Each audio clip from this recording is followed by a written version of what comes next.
Hello everyone, we are going to learn important vocabulary part 25. Let's start it. Lunatic asylum means पागल खाना. Implement means अमल में लाना. Protest means विरोध करना.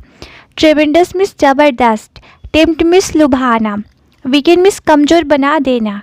Detest means घृणा करना. Curious means उत्सुक. Animate means सजीव. Restore means पुनर्निर्माण करना. फ्ली मीन्स भाग जाना. कॉन्सिल मीन्स छिपाना. डिलिकेट मीन्स कोमल या मुलायम. ऑब्स्ट्रक्ट मीन्स रोक देना. रैवेज मीन्स विनाश. रिएक्ट मीन्स प्रतिक्रिया करना. रैंसेक मीन्स लूट लेना. सुपरफ्लूअस मीन्स निर्थक. अटमोस्ट मीन्स परिणाम. एम्ब्रॉयल मीन्स उलझाना. वर्डिक्ट मीन्स निर्णय या फैसला. एक्वेट मीन्स बरी करना. ऑक्शन मीन्स नीलामी करना. समन मीन्स बुलाना.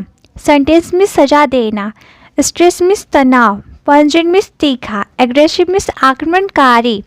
एनेक्डोट मिस दंत कथा. फ्लेक्सिबल मिस लचीला.